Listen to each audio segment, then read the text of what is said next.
दोस्तों नमस्कार, मैं सतवीर। आप देख रहे हो चुनावी विश्लेषण, चुनावी सर्वे। हरियाणा में चुनावी बिगुल बज चुका है। हरियाणा में 1 अक्टूबर को 90 विधानसभा की सीटों पर चुनाव होगा और 4 अक्टूबर को मतगणना है। किस पार्टी की सरकार बनेगी, कौन बनेगा मुख्यमंत्री। लेकिन बात की जाए 90 विधानसभा क्षेत्रों की, तो 90 विधानसभा क्षेत्र के अंदर आज पहुंचे हैं पृथला विधानसभा क्षेत्र के अंदर हमारा खास कार्य। तो यदि बात की जाए तो वर्तमान में निर्दलीय विधायक हैं नैनपाल रावत जी, और अन्य लोग दावेदारी ठोक रहे हैं। दीपक डागर हैं, टेकचंद शर्मा है। टेकचंद शर्मा को लेकर बात की जाए तो पूर्व विधायक हैं, बसपा पार्टी से विधायक बने थे।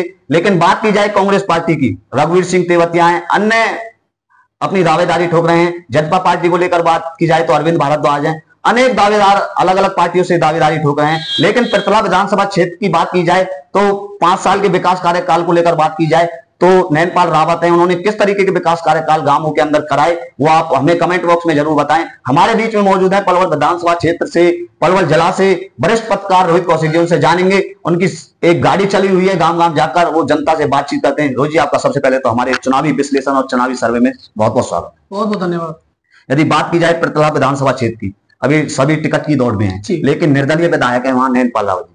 उनके विकास कार्य को लेकर बात की जाए, आप गांव गांव के अंदर जा रहे हैं, किस तरीके का उनका रुख मिल रहा है कि क्या अब की बार भारतीय जनता पार्टी उनको मौका देगी, क्योंकि निर्दलीय विधायक बने तो भारतीय जनता पार्टी उन्होंने ज्वाइन की, तो किस तरीके का रुख पृथला विधानसभा क्षेत्र के अंदर? सतबीर जी, यदि बात करें चुनावी विश्लेषण को लेकर के, चुनावी सर्वे को लेकर के, तो पृथला विधानसभा को लेकर के बात करें तो मेरा खुद का गांव है, वो भी पृथला में ही आता है। कौन सा गांव?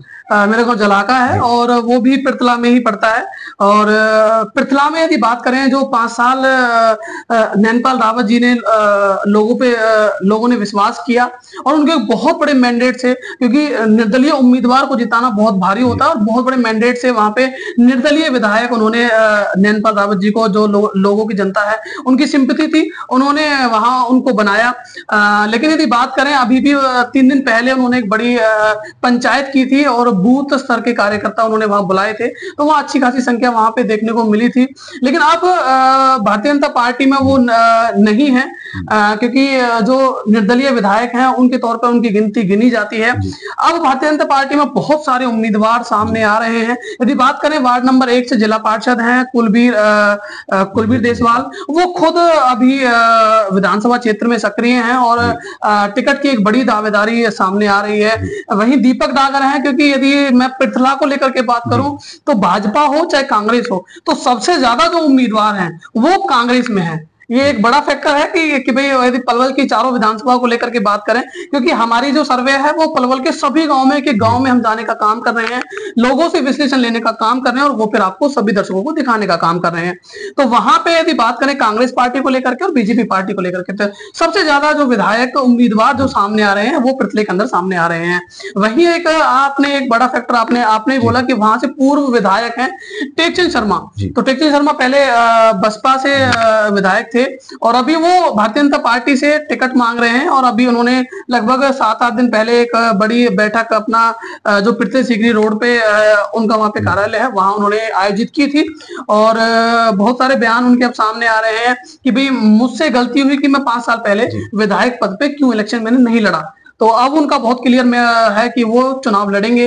अब किस पार्टी से होंगे, कैसे होंगे, ये अभी नहीं पता, लेकिन वो अपनी दावेदारी जो है वो बीजेपी से वहां पे कह रहे हैं। और जो लोगों में भी एक मैंडेट है, तो कहीं ना कहीं क्योंकि कांग्रेस के जो उम्मीदवार हैं वहां पे रघुवीर सिंह तेवतिया हैं कांग्रेस को, और अन्य बहुत सारे उम्मीदवार हैं। डॉक्टर बीरेंद्र हैं, जिन्होंने अभी 4-5 दिन पहले एक प्रेस कॉन्फ्रेंस की थी और उसके माध्यम से उन्होंने बहुत स्पष्ट तौर पर दिखाया था कि रघुवीर सिंह तेवतिया भी, देखो समय उनको 10 साल हो चुके हैं और कांग्रेस में एक प्रोटोकॉल सा भी अब जो केरल कर्नाटक में चुनाव हुए वहां किया गया कि भाई जो 10 साल से हारे हुए विधायक हैं वो चुनाव नहीं लड़ेंगे।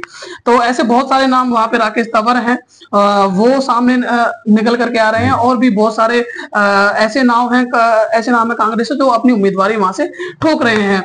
लेकिन यदि बीजेपी को लेकर के बात करें, और सबसे बड़ी बात वहां पे जो ब्राह्मण को लेकर के बात करें, क्योंकि बहुत सारी चीजों पर जातिवाद फैक्टर हावी होता है। तो क्योंकि 5 साल से, जब 10 साल पहले टेकचंद शर्मा जो बने थे तो वो जातिवाद फैक्टर हावी हुआ था उस समय पर, और वो अपनी टिकट वहां उस समय पर, क्योंकि बीएसपी की कहीं कोई टिकट नहीं थी। 2014 के चुनाव को लेकर के बात करें तो 90 विधानसभा में कहीं कोई टिकट नहीं थी। उस समय पर भी टेकचंद शर्मा ने अपनी टिकट निकाल करके बीएसपी को डाली थी। वो अलग बात है कि वो बीजेपी में बाद में शामिल हो गए थे। तो वहां पे अभी जो स्थिति है वो ये है कि ये जो 4-5 नाम मैंने आपको बताए ये सामने आ रहे हैं। और अब कौन जो वहां एक और फैक्टर भी है जो मैंने बताया, ब्राह्मण अरविंद शर्मा जो कि जजपा पार्टी से, हाँ अरविंद शर्मा है जो कि जजपा, क्योंकि जजपा ने भी कहीं ना कहीं एक मैंडेट कहीं ना कहीं खोने का काम किया, क्योंकि 4-5 विधायक उनके इस्तीफा देकर के कांग्रेस में शामिल हो गए, कुछ निर्दलीय रहे हैं। तो वहां भी एक फैक्टर है कि अरविंद शर्मा की जो पहले जेजेपी की जो लहर थी वो अब कितनी इफेक्ट होगी इस चीज को लेकर के, या फिर 1 महीने के अंदर अभी चुनाव होना है तो कितना अपने आप को अरविंद शर्मा ऊपर उठा सकते हैं, ये कहीं ना कहीं देखने वाली बात होगी। जी बात की जाए, आपकी गाड़ी गांव-गांव जा रही है, चुनावी सर्वे कर रही है, जनता से बात कर रही है, लेकिन अभी निर्दलीय विधायक हैं नैनपाल रावत जिन्होंने भारतीय जनता पार्टी को ज्वाइन किया, उनके कार्यकाल को किस तरीके से लोग बताने का काम कर? हाँ, मैं आपको बता दूं कि 5 साल पहले एक बड़ी सिंपैथी थी कि जहाज के चुनाव चिन्ह, क्योंकि मेरा गांव उसी में है तो वहां मुझे चुनाव चिन्ह उनका बड़ा अच्छा से याद है कि जहाज के सिंबल पे हम मोहर लगाएंगे। लेकिन अब कहीं ना कहीं वो कह रहे हैं कि मैं आपका सेवक हूं, मैं आपका बेटा हूं। लेकिन अब कहीं ना कहीं एक चीज है कि क्योंकि 5 साल बाद कोई भी है वो बदलाव की तरफ कहीं ना कहीं पटला, मेरे हिसाब से कि जो पटला विधानसभा है वो अब गांव में जो रुख देखने को मिल रहा है वो बदलाव की तरफ जहां तक जाएंगे। अब ये अलग बात है कि कोई अच्छा व्यक्ति मैंडेट, क्योंकि देखो यदि नैनपाल रावत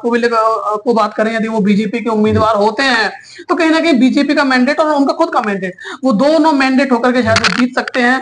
लेकिन यदि वो निर्दलीय रहे तो अब की बार जहां तक मुझे जो लगता है वो जो लोगों में सामने आ रहा है वो कहीं ना कहीं थोड़ा टाइट मामला है। जी यदि बात की जाए, आप हर विधानसभा क्षेत्र के गांवों में जा रहे हैं, क्या लगता है लोग क्या सोचते हैं कि अब की बार वर्तमान विधायकों को टिकट मिलनी चाहिए या कोई नया बदलाव होना चाहिए?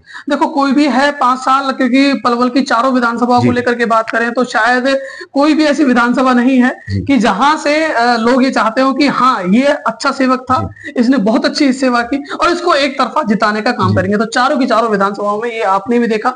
हाँ ये जरूर है कि पलवल को चारों विधानसभा लोकसभा अभी चुनाव हुआ था और वो ठीक है कि कृष्णपाल गुर्जर वहां से जीत गए, लेकिन चारों विधानसभा को लेकर के बात तो पलवल विधानसभा से सबसे बड़ा मैंडेट था जो बीजेपी की तरफ गया था। बाकी तो तीनों विधानसभा में आपको पता है हालत खस्ता थी, खराब थी।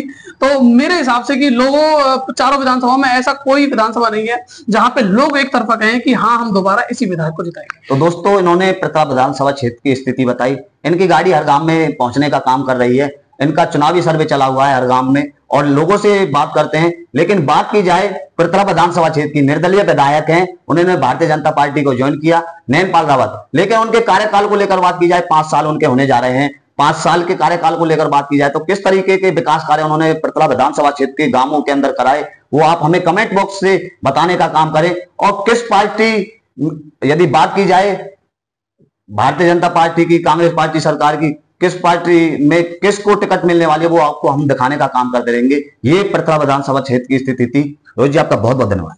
आपका भी बहुत बहुत साधुवाद, और आपने हमारा जो चुनावी सर्वे है उसको दिखाने का काम किया, लोगों तक पहुंचाने का काम। तो दोस्तों दर्शकों 1 अक्टूबर को अपना मतदान बहुत ही अच्छे तरीके से करें। किसकी पार्टी की सरकार बनेगी, कौन हरियाणा में मुख्यमंत्री बनेगा वो आपको दिखाने का काम करते रहेंगे। आप बने रहे हमारे चुनावी विश्लेषण और चुनावी सर्वे में। आपका बहुत बहुत धन्यवाद।